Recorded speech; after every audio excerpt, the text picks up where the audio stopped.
Alright, welcome back to Shaving with Thursday. I'm Thursday. Hi y'all. So yeah, straighten that out a little bit right there. It's Thursday night. So getting ready to go to work like we've been doing every night for week and a half now. But we're gonna keep that up because we're working an extended period of extra shifts and stuff. Tonight is actually my normal shift to work, but anyway. So that's just how it goes. So we're going to do Williams Wednesday on Thursday is what we're going to do. So everybody's kind of used to that anyway. So we've got just a regular old, day's growth. There's nothing spectacular there. But I wanted to go ahead and get in a Williams Wednesday shave. I've got to work tonight, get off in the morning, and then I've got a class tomorrow to go to. So, going to be a long one. And then I work Friday night, get off Saturday morning, and I got a meeting to go to. So, and then I'll work Saturday night and Sunday night at the other job. But anyway, just a little busy stretch here. It happens sometimes. But I did get a call from the manager, and they do have me an apartment across the road there. So that's all taken care of. And then they called me today with an interesting offer. But let's get the shave going. So we're going to use the vintage Williams in the scuttle. We're not actually putting the water in the scuttle this time. We just soak the brush. Now, you'll notice that when we do this, we're not blooming the soap. You know why we're not blooming the soap? Because there's no blooming need to bloom the blooming soap. Just not. If you want to bloom something, plant some flowers. That's not, there's people that are starting out and they're starting out in their face lathering and everything like that. And, you need to learn from the start. There's no need to bloom soaps. There's really not. Does it hurt anything? I think so. I think it destroys the soap because you're getting it all wet, letting it soak, and it gets hard, gets hard, gets hard, hard and soft, carry on. So I'm not a huge fan of it. Do I really know it hurts anything? No, because I know people do it all the time. I got you. I'm with you. But I think it's a very bad thing.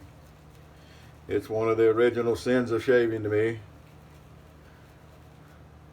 There we go. Look at there. Building this up a nice paste. That's all it takes. Take a damp brush, start building a paste, add just a touch of water to the tips of the brush. This is a pretty well broke in Turkish board brush, a Timizel. That's how I pronounce it. I have several well broke in brushes that I could use. This is the one I'm using tonight, mostly just because. And what we're going to do is once we get that going, and we're going to take that there paste, and that's what we're going to start building our lather with. But anyway, it's really apartment manager called, and I like her. We get along. I'm not so fond of the owners maybe,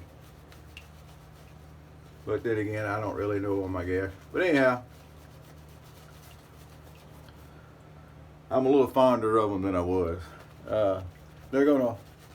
They need a courtesy officer to do things, mostly locking the pool at night and answering the odd noise complaint.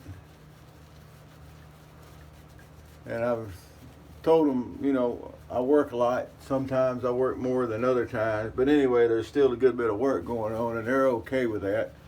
And then they're going to knock a significant amount off my rent every month. And it is significant. So we're going to do that. I go out before I go to work every night anyway and walk Luna. And it's not very far to go down where there's 3 buildings that are owned by these same people, and 2 of them are across the road from each other. I'm moving from one of those to the other one. And then there's a 3rd building which has got the office and a pool in it. And it's just up the road, but it's not that far of a walk. And Miss Luna and I walk over there all the time. She likes to walk up there and walk around that building. So, razor today. Christy. I haven't shaved with this one in a while. They had proprietary braids, but you could use a injector blade. That's what I'm trying to say. You can use an injector blade, and they will shave great. They've got this nice little head. That's your shaving angle pretty much, like all these other SC razors, single edge razors. A lot of times you run them kind of what the head shape is, and that kind of gives you their angle. I enjoy shaving with the Christy. I don't shave with them exactly flat. With the Micromatics, I try to shave with them pretty much flat. With the Christy, I don't. I've never looked at the instructions on the Christy to see if they said to shave with it flat or not, but I don't. I just shave where it feels right. I've done a video before where we put the blade in. Not complicated. So if you see these things, you can usually get these pretty cheap, or you used to could. I haven't really looked lately, but used to you could get these pretty cheap. And a lot of times what the sellers were doing, since nobody really wanted to buy these, they throw them in with a lot. And when you get them in, and people didn't know what to do with them. Someone figured out somewhere along the line that you can stick a injector blade in there and they shave good. I'm glad I saw that. I don't remember who turned me on to that, but whoever did, I appreciate it. They are a really nice shaving razor. It's another one of those that you can shave with more often and it'd be great. They're not hard to find the angle and keep the angle on. And using an injector blade, it's a really, really nice, comfortable shave. So that's, you can use injector blades in the injector razors. You can use injector blades into the Micromatic. They work very well in the Micromatic. We've done that too. Got my old Williams mug out today. And you can use injector razors in these Christies. And there are a couple other razors. Now I'm not up on it because that's not really my thing, but there are some of these other razors that have different names that look like this.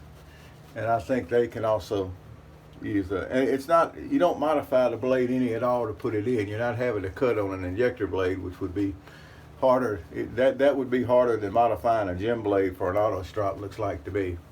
So you don't have to do that or anything. You just put it in and it holds it in place just fine. Get our across the grain going here.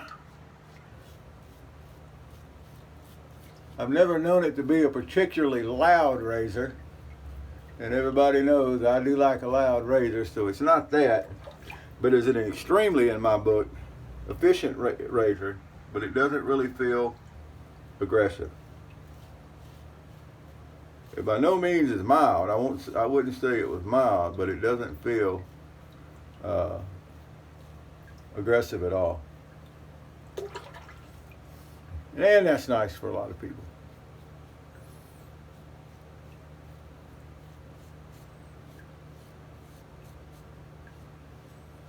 There we go.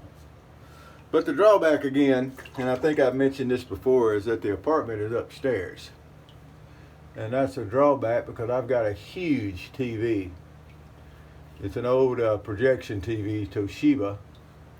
It weighs about 400 pounds, feels like. And I don't want to get rid of the thing because it's still as old as it is. And I've had it, the whole 8 years I moved over here, and I had it some years over the last place I was at. I've had it over 10 years. And it was old when I got it.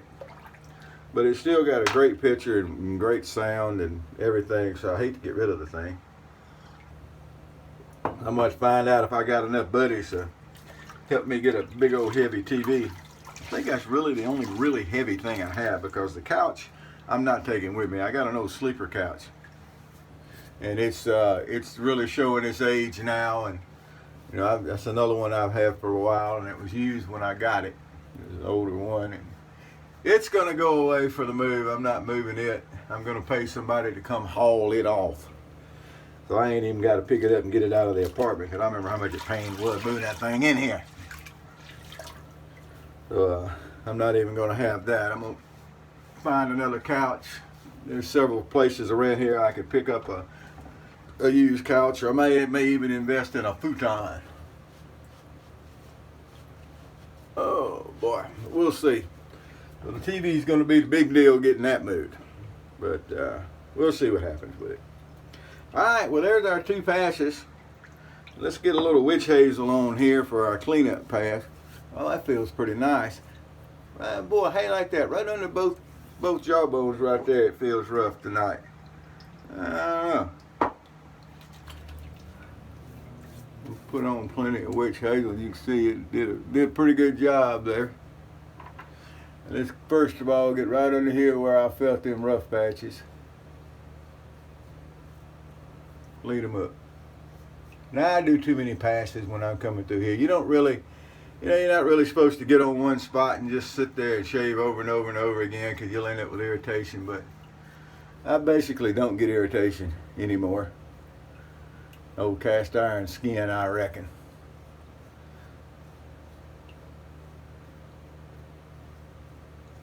Alrighty. There we go. A too many pass touch-up shave. Happens. But we're shaving, right? That's the whole point. And that's what we end up with right there. Alrighty. Did a good job. The razor usually does. As long as you got a good sharp blade in it, it holds the blade nice and straight and firm, where you can keep your angle and pressure right, consistent through the shave, and that makes for a good shave. But we already all know that. The razor's a razor and the blade's a blade, right? There we go.